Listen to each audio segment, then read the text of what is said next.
Isang araw bago ang inaasahang pagbisita ni Pangulong Rodrigo Duterte sa Lanao del Sur, tinambangan sa Marawi City ang convoy ng mga sundalo at Presidential Security Group. Siyam ang nasugatan sa ambush. Sa kabila nito, itutuloy pa rin daw ng Pangulo ang nakatakdang pagbisita niya sa Lanao del Sur, kung saan nagpapatuloy pa rin ang opensiba ng militar laban sa Maute Terror Group. At live mula sa Iligan City, may report si June Veneracion. June? Marisa, Chino, nagkakasunod-sunod yung mga pangyayari sa bansa na may kinalaman sa seguridad. Una nga yung idinunsad na military operation laban sa teroristang grupo sa Lanao del Sur. Sumunod naman yung bombang natagpuan malapit sa US Embassy. At ngayon ay itong pang-ambush sa convoy ng Presidential Security Group. Isang araw yan bago ang inaasahang pagbisita ni Pangulong Rodrigo Duterte dito sa Lanao del Sur. Nangyari ang lahat ng ito sa loob lamang na isang linggo. 2 sundalo at 7 miyembro ng Presidential Security Group o PSG ang sugatan matapos sumabog ang isang improvised explosive device sa Marawi City. Sa gilid ng isang pangunahing kalsada, itinanim ang bomba. Malakas po yung pagsabog na mangyari kasi para matamaan po yung dumadaan na sasakyan.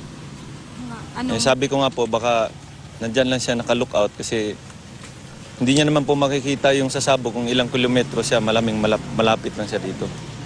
Bukod sa pagsabog, nagpaulan pa raw ng bala ang 5 hanggang 7 gunmen na nakabang daw sa mataas na bahagi ng kalsada.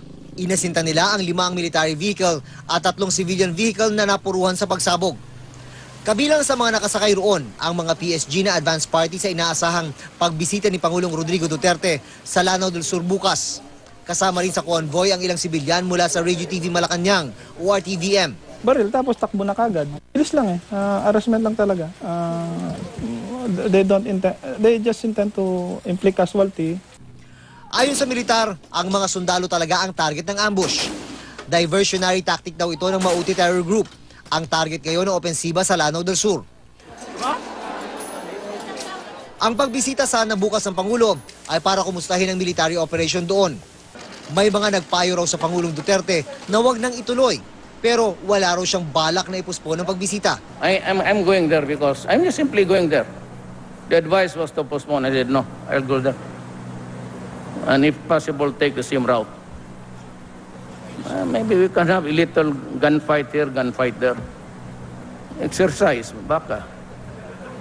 Kung hindi ako lulusot, nandiyan naman. That's why we have a Vice President, Leni Robredo. And we can have a gentle president also in exchange for the discourteous mouth. Pagtitiyak naman ng tagapagsalita ng PSG, may sapat silang training para masiguro ang kaligtasan ng Pangulo.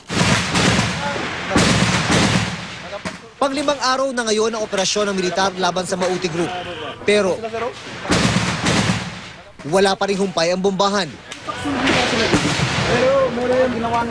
Kaninang umaga, isang opisyal ng Army ang nasugatan sa clearing operation.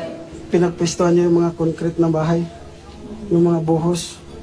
So dahil mahirapan kami sa doon, nagkuhan kami ng ibang ruta. So pag approaching namin doon na pick up yung pick up. Dito nasugatan yung kwarto. Yung unang tama. Ito naman ang aktual na kuha sa paglusob ng militar sa kuta ng Maute Group sa bayan ng Butig. Sinasalubong ng putok ng mga terorista ang nag-ooperate ng mga sundalo. Sabi ng militar, nakakalat ang sniper ng Maute. Pinagpwesto nila parang yung isa, second floor, so pwede sila makatakbo-takbo doon. Yun yung advantage din nila kasi kabisado nila yung lugar. Kaya sa paglusob, kailangan pang magkubli ng mga sundalo sa tangke. Mula sa ere, mga air asset ng armed forces ang dumidikdik sa mga kalaban. Batay sa obserbasyon ng militar, halatang kinakapos na raw ng bala ang Maute Group. Problema rin daw nila ang supply ng pagkain. Sa tala ng AFP, may 4 na pong nasawi sa hanin ng kalaban.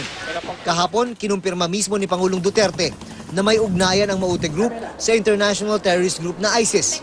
Paliwanag ngayon ni Defense Secretary Delfin Lorenzana. Yung direct link siguro meron na, but the formal na under na talaga sila yung tao rito talaga, yung part of the caliphate nila, ay hindi pa namin ako-confirm yun.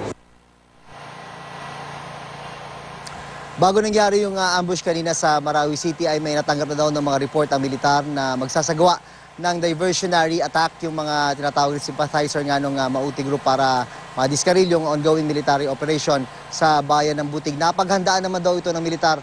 Ang nangyari lang daw talaga ay nasingitan sila kanina umaga. Maris. Alright, June, ang sinasabi ay posibleng ang diversionary tactic ito ng Maute. Pero ang sinasabi rin ng mga authorities, itong Maute Group ay they are suffering heavy losses at this point. Pero nagagawa pa nilang gumawa ng ganito ka-bold and aggressive na move, especially sa mga PSG pa, mga Presidential Security Group. Ano ang gusto nilang ipakita sa ganitong mga hakbang ng Maute Group kung talagang ang diversionary tactic ito, June? Not necessarily yung Maute Group, Maris, kasi yung, alam naman natin yung Maute Group, ay yung main group na yun, yung core ng grupo na yun, ay nai-engage ngayon at naiipit dyan sa may bayan ng Butig. Sila yung napapalibutan ngayon dyan ng militar. So itong nagsagawa nitong tinatawag na diversionary attack na ito, Maris, ang hinala ng militar ay mga sympathizer ito, mga kamag-anak ito ng Maute Group, not necessarily part ng grupo, pero mga kamag-anak at sumisimpatya doon sa ipinaglalaban nitong Maute Group. So ang nangyayari ngayon ay habang nagpapatuloy yung operation doon, meron naman silang mga sympathizer na gumagawa ng eksena dito sa Marawi at ina-expect nga ng militar na hindi lang ito pwedeng dito lang sa Marawi ma-confine, pwede pa itong kumalat dito sa ibang area ng Mindanao at yan ang kanilang pinaghahandaan na Maris. Alright, kasunod naman na June itong pananambang, may mga pagbabago ba sa security arrangement para sa pagdating dyan ni Pangulong Duterte bukas? Ang sinasabi mo ay, ang sabi ng mga authorities ay talagang handa naman sila at kaya nilang i-secure ang Pangulo. Pero syempre hindi rin biro dahil nga meron ng ganitong pangyayari a day prior to his visit there. At natitiyak natin, Maris, na talaga magkakaroon ng adjustments yan. Sigurado magkakaroon ng mas paghihigpit na gagawin yung mga otoridad, especially yung Presidential Security Group. Alam natin na talagang 1 or 2 steps ahead ng mga yan in terms of paghahanda dun sa seguridad ng Pangulo. Lalo-lalo na may nangyaring ganito sa insidente dito sa Marawi kung saan nga na-ambush yung presidential o convoy ng Presidential Security Group. Pero dagdag lang natin, Maris, ang sinasabi rito ng militar, not necessarily na ang Presidential Security Group members yung target ng pang-ambush. So may military convoy siya. Ang sinasabi ng military, yung military convoy mismo. So ang convoy na yon, ang komposisyon ng 5 military vehicles sa harapan at 3 sa likuran. So may mga civilian din na nakasakay dun sa mga likurang civilian vehicles na nasa likod. So ang nangyayari daw kasi, the moment na may makitang military presence yan sa mga convoy na yan, yan yung tinatarget ng mga sympathizers ng Maute Group.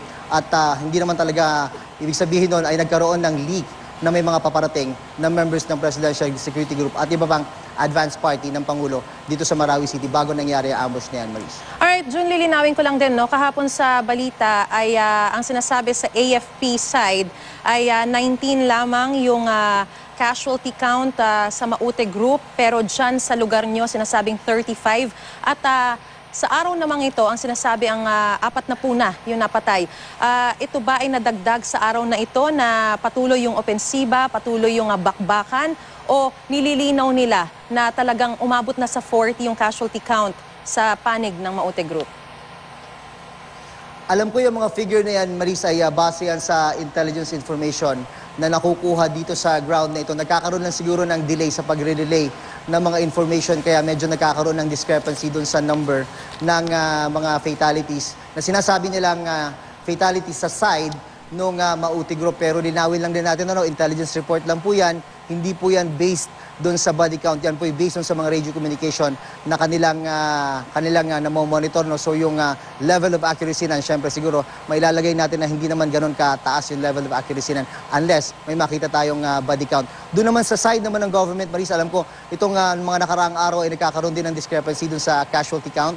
Doon sa government side, minsan sinasabi na nasa 19 yung wounded.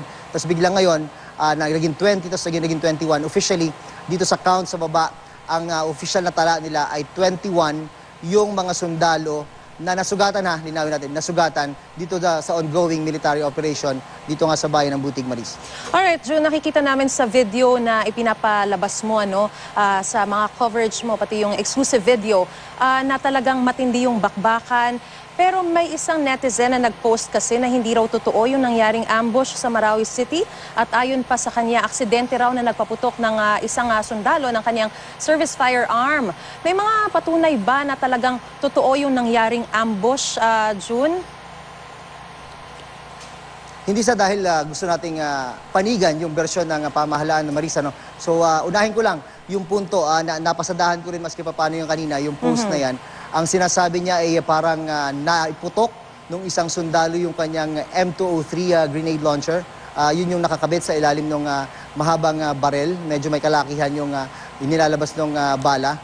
May kaliitan yun, fairly familiar ako dyan sa ganyang klaseng armas. At nakita ko naman dun sa mismong blast site, ang lalaki ng fragments. So parang hindi siya nagtutugma kung sinabing ang nagamit ay pumutok unang-una ay yung M203 grenade, parang ang lalaki ng mga fragments na nakita na na-recover dun sa area na yun. So sa aspeto na yun, doon lang muna ako hihinto. Ayoko na masyadong husgahan kung ano yung basis ng netizen na yun. Pero sa puntong yun, medyo hindi yata nagtutugma yung kwento na yun, Maris.